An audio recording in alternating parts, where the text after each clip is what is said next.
I remember it was a hot Tuesday afternoon in Malabo, the capital city of Equatorial Guinea. I had just finished a meeting and was driving home through a quiet road on the outskirts of town. The sun was burning above me, and I had the windows slightly open, letting the warm breeze come in. I was tired, a little hungry, and all I wanted was to reach home, take a shower, and relax. As I drove over a small pothole, I heard a loud pop sound, followed by a sudden rough movement of my car. I slowed down and pulled over to the side of the road. My heart sank. I already knew what had happened. I stepped out and, just as I expected, the front left tire was completely flat. I didn't have a spare tire. My phone was low on battery. I had forgotten to charge it the night before. And there weren't many people passing by this road. I stood there, unsure of what to do. A few cars passed, but none stopped. Then, after about 20 minutes, the black SUV slowed down and stopped beside me. The window rolled down, and a tall, dark-skinned man in his late 40s looked at me kindly. "Hello," he said in a deep, calm voice. "Do you need help?" I hesitated for a second. I didn't usually trust strangers, especially when I was alone. But something about him felt safe and respectful. His car was clean, he was dressed in a smart suit, and he wore dark sunglasses. "Yes, please," I said. "My tire is flat, and I don't have a spare." "My phone is dying too." "Get in," he said. "I'll take you to get a mechanic." I got into his car, still a little nervous.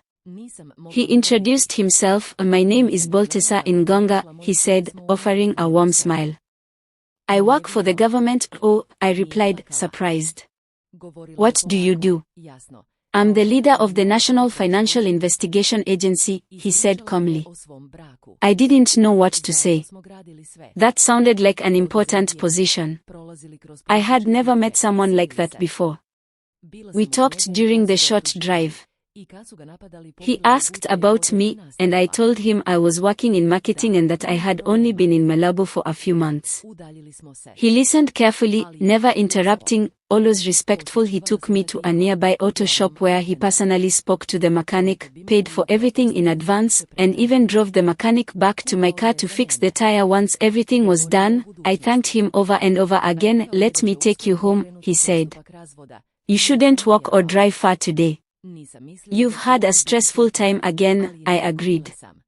He drove me home, and before I got out of the car, he handed me his business card. "If you ever need help again," he said, "just call me."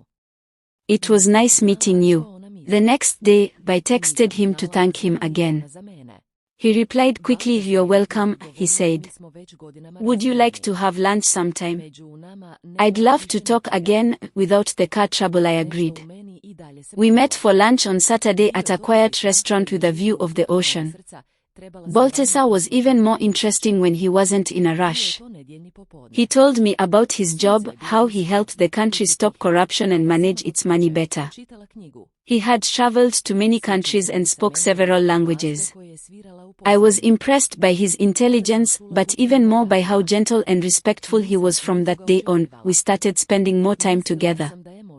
He would send me messages in the morning asking if I slept well. He brought me small gifts, books, flowers, or snacks from places he had visited. He never rushed me. He never pushed too hard. He simply made space in his life for me, and I found myself doing the same. Weeks turned into months. We laughed a lot.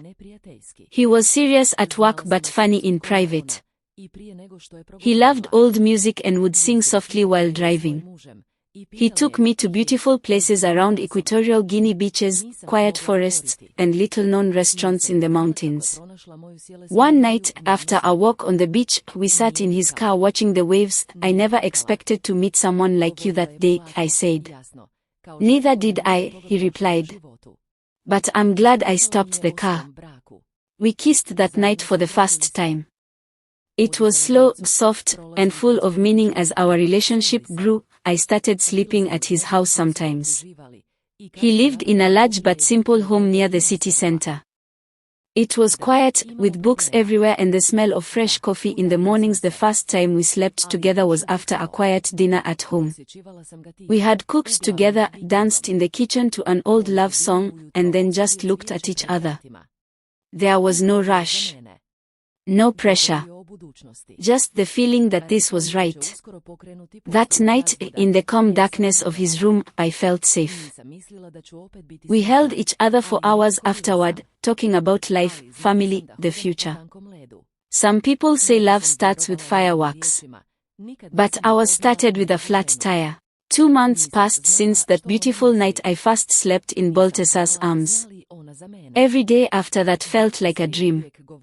He made me feel special, important, loved.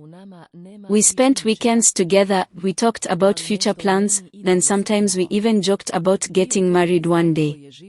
I truly believed we were building something real. I had told my best friends about him. One of them, Letitia, was especially happy for me, or so I thought. Letitia was 23 years old, a pretty and confident girl, studying international law at the university. We had been friends for years, and I trusted her like a sister. She had even met Baltasar once at a coffee shop when he came to pick me up after a hangout. She smiled at him sweetly and said, "You're lucky to have her." I had no idea what was really happening behind that smile. Around the beginning of the 3rd month, I started noticing small changes. Baltasar was still kind, but his messages became shorter. Sometimes he wouldn't reply for hours, even though I knew he was not in meetings. When we talked, he seemed a little distant, like his mind was somewhere else.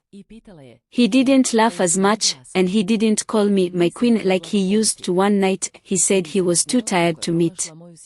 Too much work, he texted. I just want to rest early. I believed him. Why wouldn't I? He had never given me a reason not to trust him, but something inside me, a soft whisper, told me something was wrong. One Friday evening, I was invited to a small party near the university. I hadn't planned to go, but another friend insisted. "Come on," she said, "just for one drink." I arrived at the little rooftop bar where the party was happening. Music was playing, people were dancing and laughing. I was about to order a drink when I saw 2 people standing in the corner. At first, I couldn't believe my eyes. It was Baltasar and Letitia. He was holding her waist, his head tilted down. She looked up at him, giggling. Then he leaned forward and kissed her. A long, slow kiss. My heart stopped. My feet froze. It felt like someone had thrown a stone into my chest. I quickly turned around, afraid they would see me. I walked down the stairs and left the bar, shaking, almost tripping over my own feet. I didn't cry yet. My brain was trying to understand what I had just seen. Maybe it wasn't him. Maybe I was confused, but it was him, and the worst part.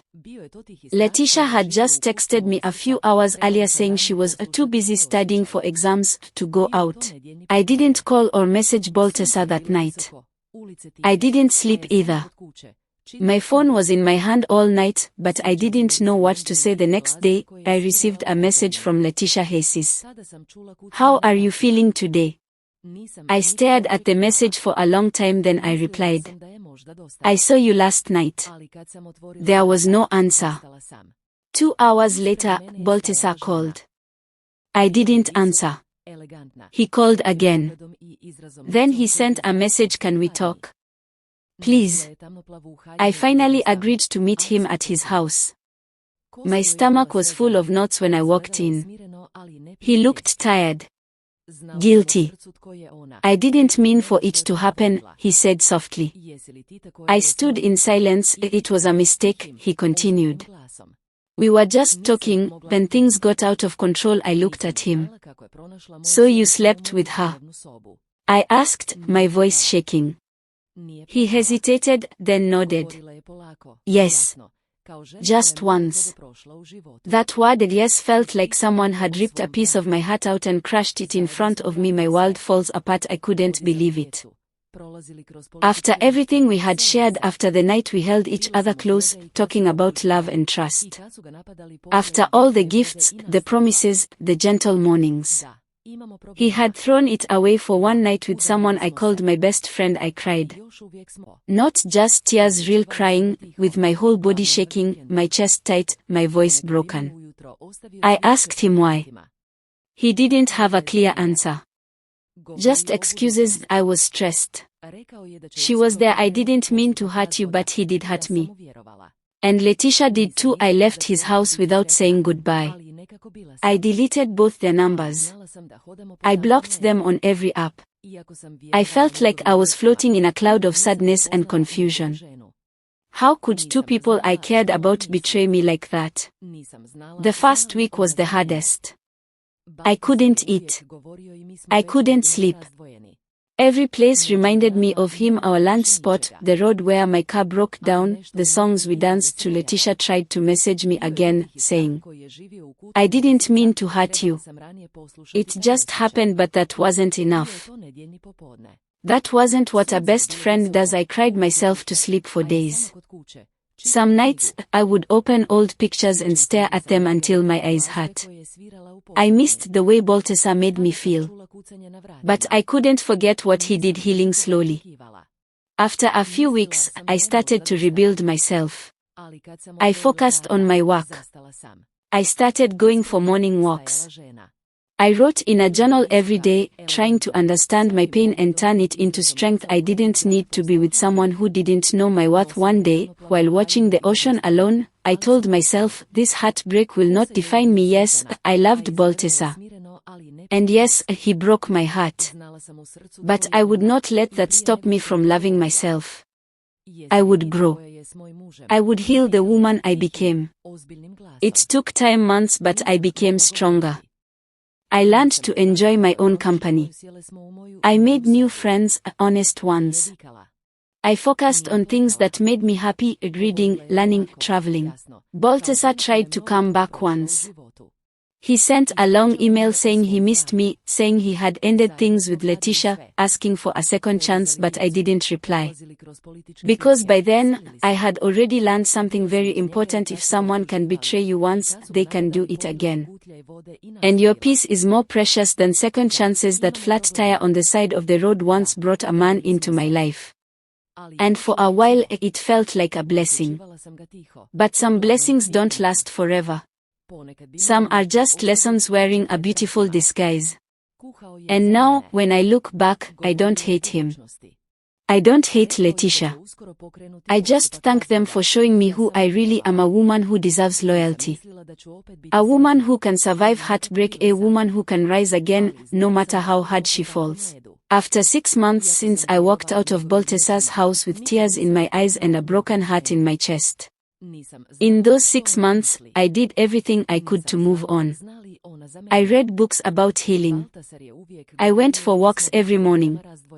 I joined a small women's group where we talked about heartbreak, betrayal, and self-love. But no matter how far I ran from the past, a small part of my heart still missed him.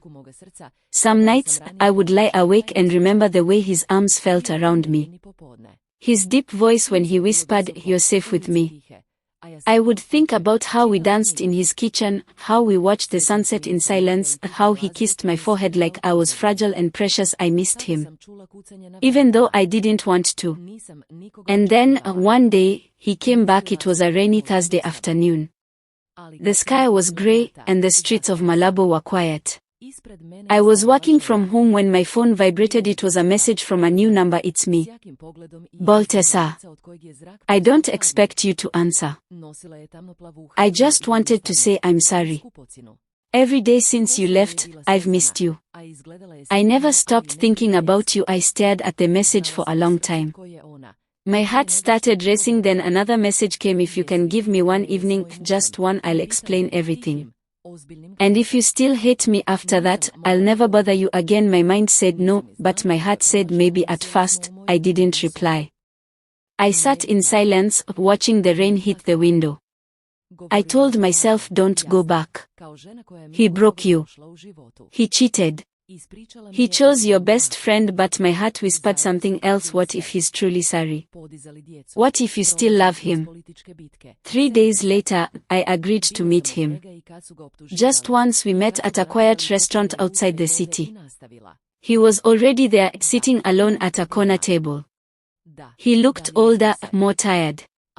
His eyes looked like they hadn't known peace in months. When he saw me, he stood up immediately. "Thank you," he said softly, "for coming." I didn't speak at first. I just sat down. He didn't waste time with small talk. "I need to tell you the full truth," he said. "Even if it ruins everything." I just nodded. Then he said the words that made my stomach twist. "I'm married." I blinked.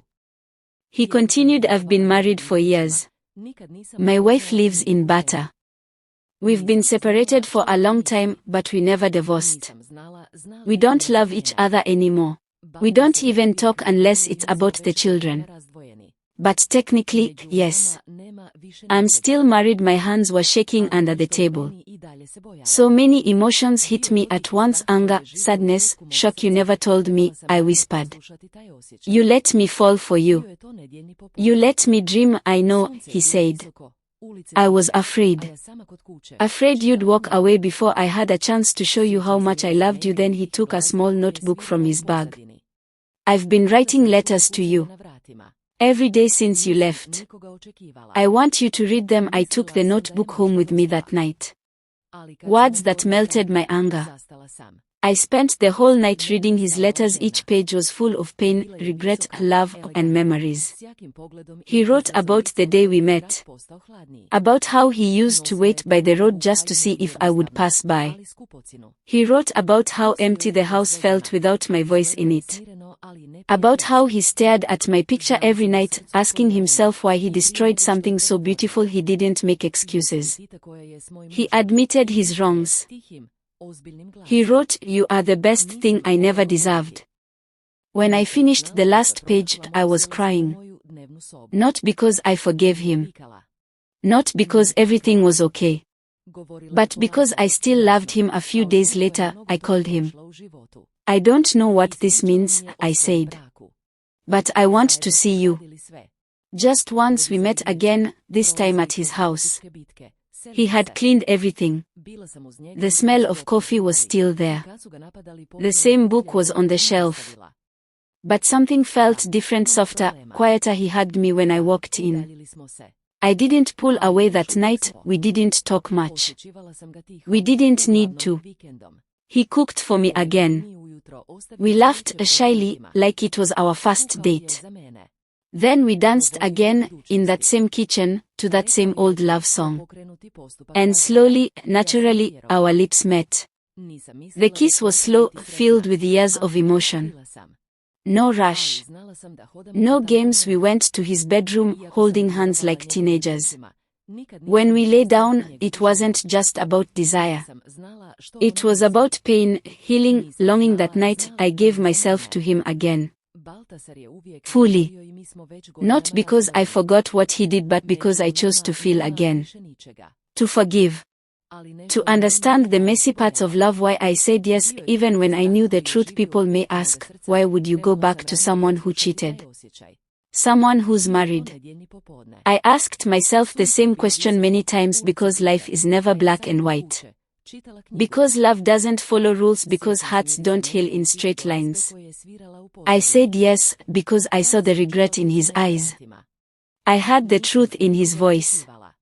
I read the honesty in his letters. And because I knew his marriage was over in everything except paper. I didn't say yes because I was weak. I said yes because love, real love, is sometimes complicated, painful, and full of second chances. Moving forward, slowly, we didn't rush back into a relationship.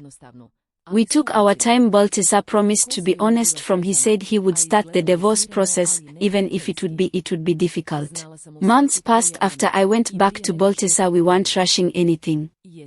We were careful, slow. We were building something again, something fragile but beautiful. I visited him quietly, mostly during weekends. He would sometimes leave flowers at my door early in the morning. He cooked for me. He talked about the future. He told me he was going to start the divorce process soon, and I believed him. I didn't expect to be happy again, but somehow, I was. But I also knew we were walking on thin ice. Even though I trusted his words, I had never met his wife. I didn't know what she thought. I didn't know if she even knew about me. Baltasar always said we've been separated for years.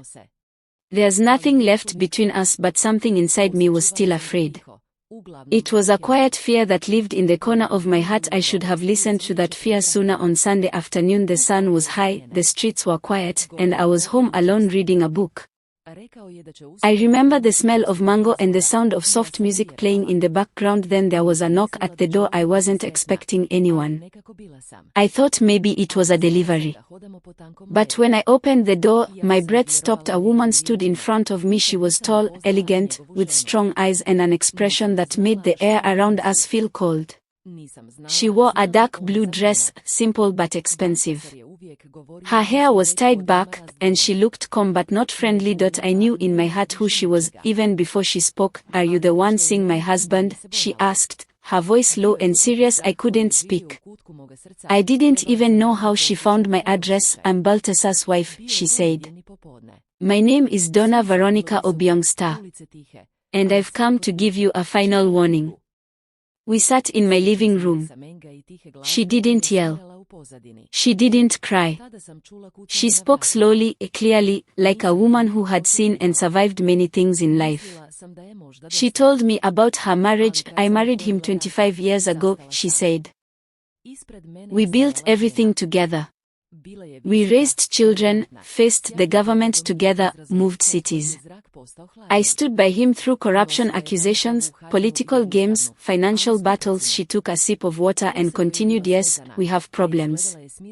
Yes, we've grown distant. But we are still married. And I am still his wife." I was quiet. I felt small, embarrassed, confused. She leaned forward and said, "He told you he was going to divorce me? He told you we are separated?" "That's what he always says." "You're not the first." That sentence hit me hard. "You're not the first." I called Baltasar that night. He answered after 2 rings. "Why didn't you tell me she might come?" I asked, my voice shaking. He was silent. "She came to my house. She sat in my living room. She gave me a warning," he sighed. "I didn't think she would. She's angry. She's jealous. But she has no power over us." "Is it true?" I asked. "Am I not the first?" He didn't answer. I asked again, louder. "Baltasar, is it true?" He finally said, "Yes." One word. One simple word. But it broke me more than all the lies before. That was the last time I spoke to Baltasar. I didn't shout. I didn't scream. I didn't be simply said, "I gave you a second chance. I gave you my heart again. And you destroyed it again." Then I hung up. I deleted his number. I blocked his calls. I returned the notebook he gave me. I packed all the gifts, the letters, the little memories, and I burned them in the small fire pit behind my house. I cried that night. Not like before. This time the tears were quiet. Slow. Like a river that had been waiting a long time to finally flow. But after the tears came silence. Peace. Understanding. Baltasar showed me love. Then he showed me pain.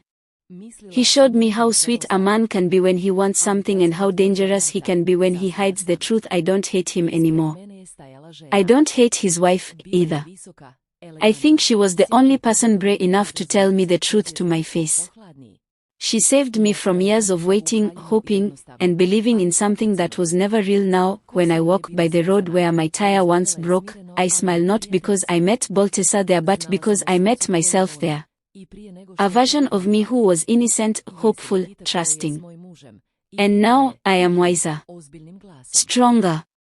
Still loving, but more careful with my heart. Baltasar was a chapter in my story, but he is not the ending. The ending is still being written, and this time, it will be written by me, only me.